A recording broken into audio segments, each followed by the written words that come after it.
All right, welcome to day two, and I'm going to share the screen now.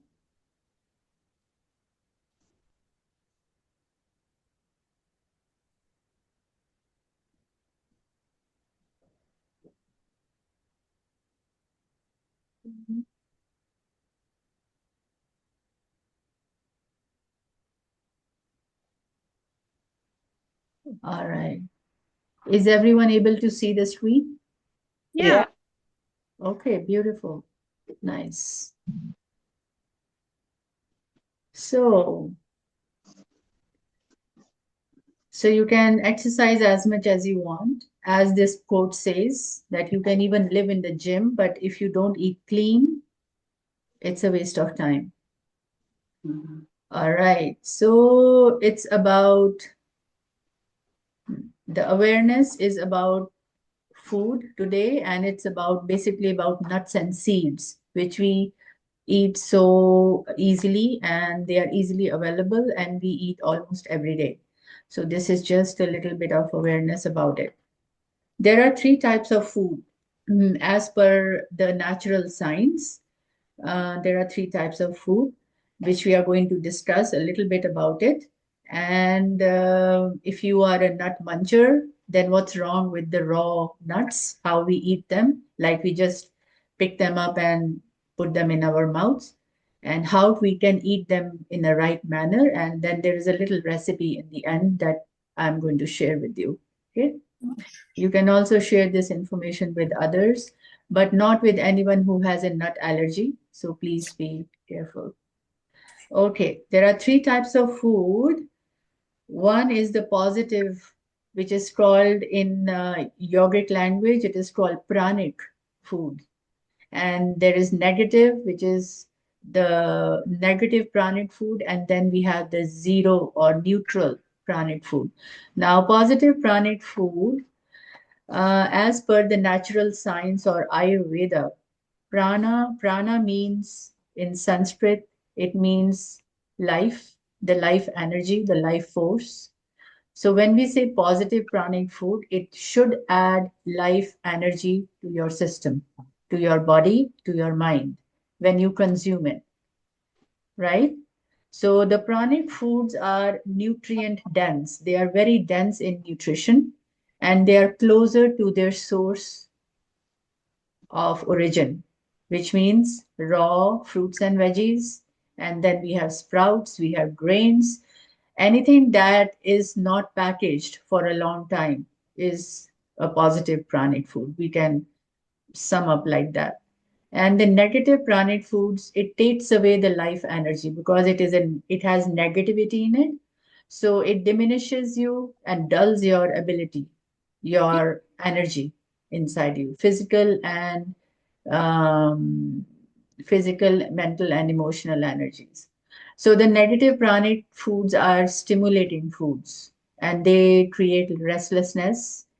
And because of that restlessness, your energy drains away. That's why they are called negative. And the zero pranic foods are, they really don't do much. They just make you dull and lethargic. They make you feel heavy in your body and mind. And the the very common symptom is people like to sleep or they are not active after eating such foods. So those are some couple of symptoms for the zero or neutral pranic foods. Okay. Now prana, as we said, pranic, the positive prana and the negative prana. Prana itself means vital life force. You cannot see it, you cannot touch it, but it pervades all over your body. So we are moving around, we are doing our daily chores because of prana only. We are breathing because of it. So this is a very simple definition by which we can understand. Um, and this will help you to understand all the three food categories. Now let's move to some examples of the three categories that we have just read and discussed. These are everyday examples. There are many more, but I'll just try to keep it simple. So if you look on the far right of the slide, it is positive pranic, and it says anything that gets digested quickly and does not rot in the system, like fruits, vegetables, nuts, sprouted grains or grams, and dried fruits, ash gourd, honey, and coconut.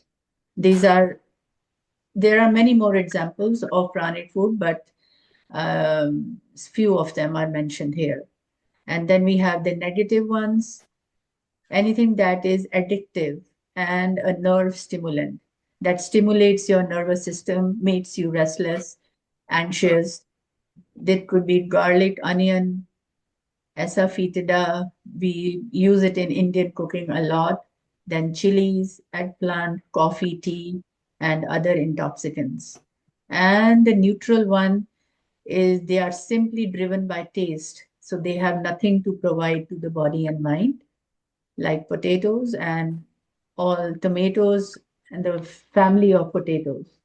And the family of potatoes will have eggplant, bell peppers, cayenne peppers, tomatoes, etc., etc. So these are some examples how you can differentiate between the positive, negative, and neutral foods. Okay, this is something that is telling you the relation we have with our food. So the energy in the food becomes the energy of your body and mind. It's very simple. So this is the ground rule of how foods should be chosen. Now, if we like to eat nuts, we are going to go over to the to discussing the nuts. Now, if we are eating raw nuts, which is very common, I see many times around me also, and sometimes I am tempted to advise them, but most of the time I just pull myself back. Free advice is sometimes taken in a wrong manner, so I just try to keep quiet about it. So I took this opportunity to explain. Um See, when we have nuts in a raw fashion, in a raw manner, all the nuts have an outer layer which has a chemical. It is a natural chemical which is called phytic acid. So you are all able to see the slide here? Yeah. Yes? Yeah. Okay. Now this phytic acid is the troublesome part of the raw nuts. Okay? Now, in order to break down this phytic acid, there is an enzyme which is called phytase. If you can see the cursor on the screen, we need phytase to break down this anti-nutrient. This phytic acid is called anti-nutrient because what it does, if we eat the phytic acid, raw nuts, because the phytic acid will enter the body, it will start absorbing or it will start connecting with other nutrients in the body, which is something like all the minerals like calcium, iron, zinc from the other foods that we are eating. So when it starts connecting and absorbing those minerals become they are not available to the body then because the phytic acid will not let those minerals get absorbed in the body. So we become deprived of those minerals, which we think we are eating and drinking, but they are not affecting the body at all. So a phytic acid is a kind of phosphorus, and it basically what it does is it is a kind of safeguard for plants. It's a protector for plants. So animals and it they don't get damaged and animals don't eat them. So all the plants which are rich in phytic acid, they will be less invaded by animals and other insects. Okay, so we need phytase, an enzyme to break down this nutrient, and human bodies do not produce this enzyme. We do not have phytase in our bodies. So there is one animal that has 5 tails and it eats a lot of nuts. Can Mm. anyone guess? Yeah, yeah. Squirrel. Squirrel. Mhm. That's why it loves nuts, and it's easy for a squirrel to digest it properly, but not for a human body. So if we eat them raw, the nuts cannot be assimilated or absorbed well in the body. And in the long run, it can cause indigestion, it can cause gastric irritation, and even put a lot of strain on the digestive system. Mhm. And we might not even think about where this is coming from. We might think we ate something last night. We might think we are taking that medicine, so and so medicine. Maybe it's a side effect, and we might go to a doctor. But the root cause maybe it could be just that we are eating raw nuts since a long time. Mm. It could be a simple reason as this one. Okay. So foods that are high in phytic acid are nuts, of course, beans, seeds, all types of seeds, and unprocessed grains. So grains which are unprocessed, so which haven't been packaged and which haven't been processed, which are coming naturally. So therefore, soaking helps to reduce the phytic acid. Mm. Okay. Always, we should be eating the nuts and seeds after soaking them. Mm. And soaking depends on the hardness of the nuts and seeds. If it is something like almonds, it should be soaked overnight, at least 6 to 8 hours. If it is something like raisins or um, sunflower seeds or um, walnuts or cashews, 4 to 6 hours should be good because they have a soft exterior, right? There is one nut which doesn't need soaking, and that is pistachios. So you can eat them because the Oh, outer covering, we are not using the outer covering, the shell, yeah. always remove it. Okay. So those are safe to use. It is. So Yeah. soaking the nuts will neutralize the troublesome phytic acid layer, which is the outer layer of the nut. And it will also make the nutrient availability easy for human body. So soaking will remove that tannin, which is found in the phytic acid, the outer layer, and it improves the texture and taste also. The only thing with soaking is why we don't like it, because it loses the crunchiness. Mm. Mm. And sometimes if we are too very much used to the taste of it, it might lose the that intense raw taste. Sometimes people like that, but we have to weigh whether we are more into easing the digestive system, or we are into um, crunchiness and intensity of the taste. Mm. Well, in the long run, it's always the body that we have to take care of, right? So Mhm. soaking nuts and seeds will also ease the digestion. So it will take away any kind of strain from the human body, Wow. right? Yeah. Okay.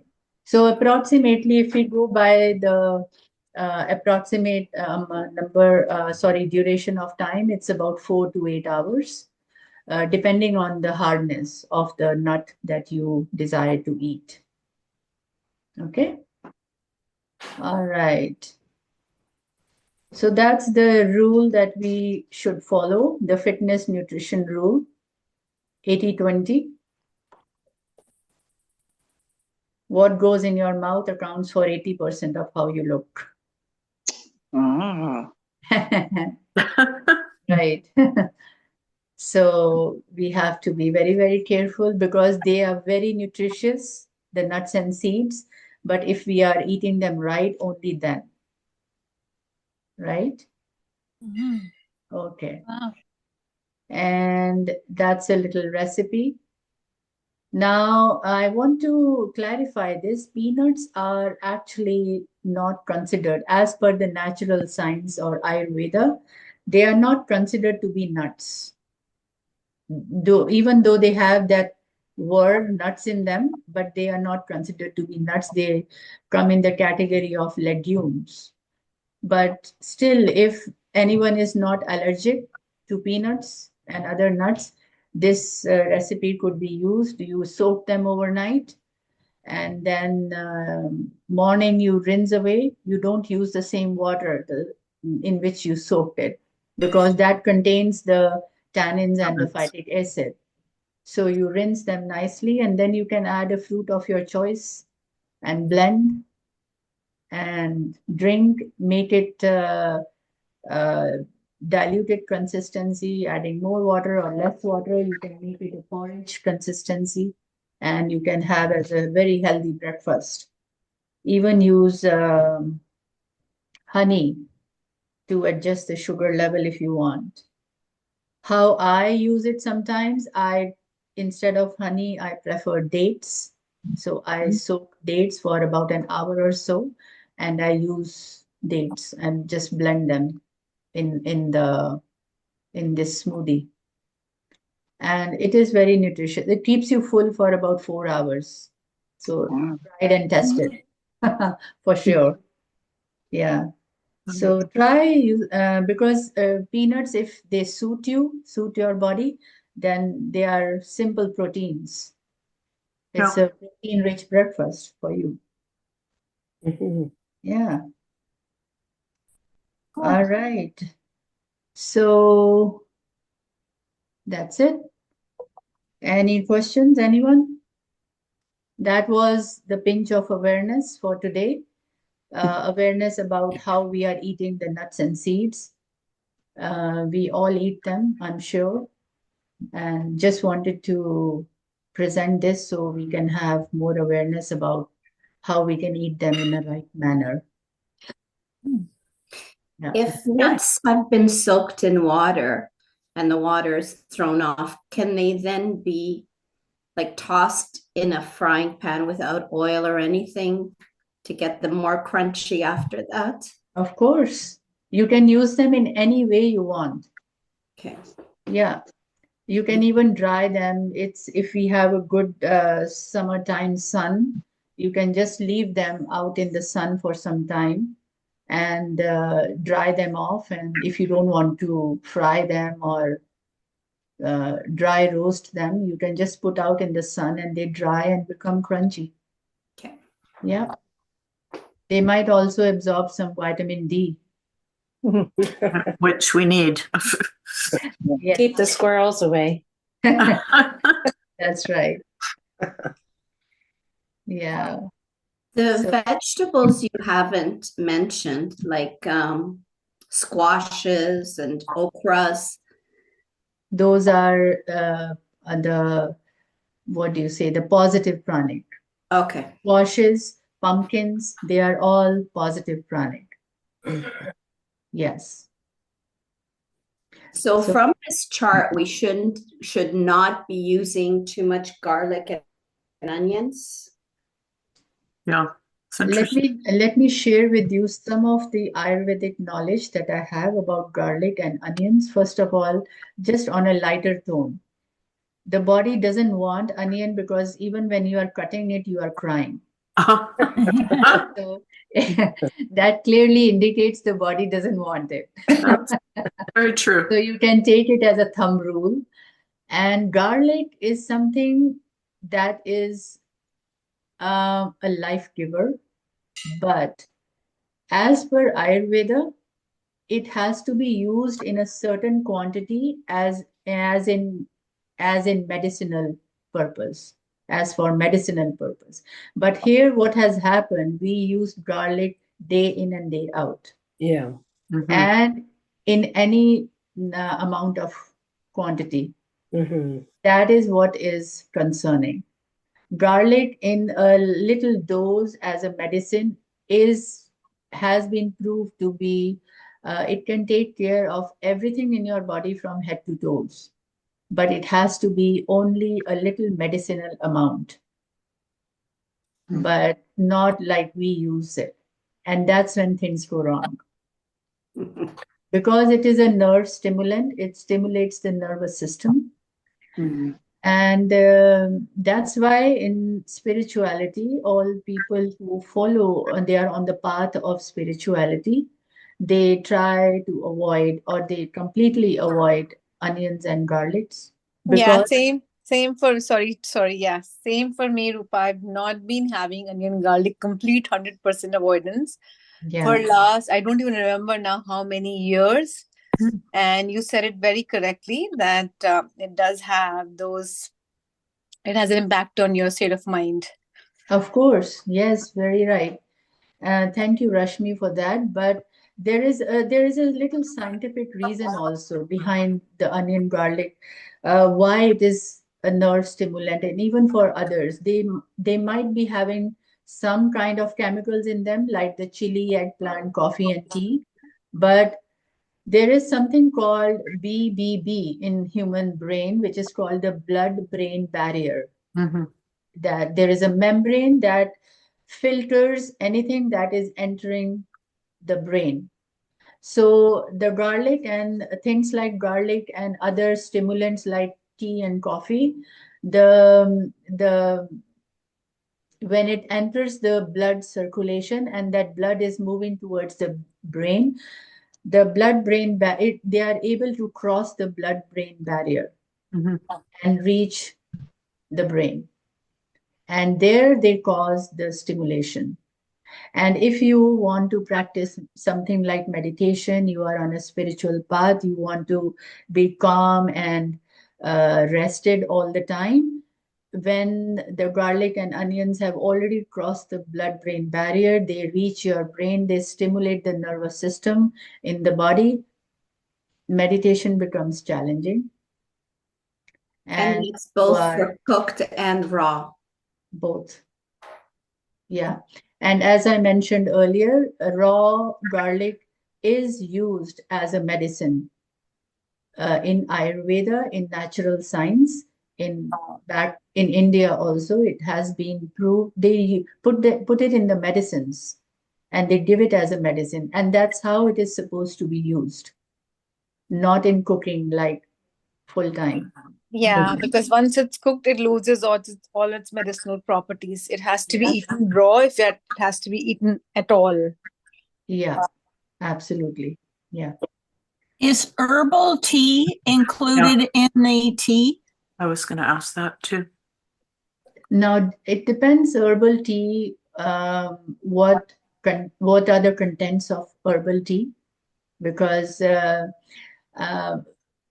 I remember I was grocery shopping once and I got attracted to one herbal tea box in one of the aisles, and I did not find it was a ginger tea. That's what it said on the box, Mhm. and it had flavors of ginger in it. Uh-huh. So Yeah. we have to be careful because all sorts of herbal teas are available in the market and on the shelves, but we have to read the contents. And it's very easy to make herbal tea at home, I think, from all the ingredients that are available. Fresh ginger, just use it. Dry, fresh ginger is the best thing. And you can always mix and match herbs. You can grind them. You can keep them in the sun and grind them and then put it in a bottle, airtight container and use it. But Mhm. even if you want to go for the boxes, you have to please read the contents. It should be natural, not a flavor of ginger, not a flavor of jasmine, or Yeah. not a flavor of any other herb. Mhm. Right. Yeah, we have to be very, very conscious about what we are buying. Thank you. You're welcome. Any other questions? Anyone? No? Mhm. Okay, so I'm going to just exit the Oh. slides and then we can have a little talk. Okay, give me 1 second. Thank you so much, Rupa. It was amazing. Thank you. Yeah. Yeah, I loved it. Okay.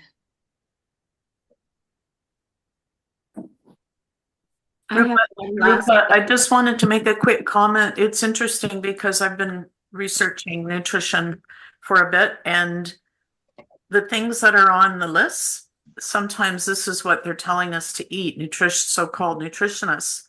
So onions, garlic, coffee is supposed to have good, now they're saying that it's good for your brain. So, and I don't like cooking with onion, so I don't. But it's interesting that some of the nutritionists are not following Yeah. that chart. So But- can I answer this question, Rupa, if you're okay? Yeah. Yeah, so I'm a dietitian myself, so I think maybe I'll be able to understand and answer in my way. Dietitians don't specifically go out of their ways to recommend these things because it's usually eaten. And the goal of modern science is more bodily oriented, physical oriented.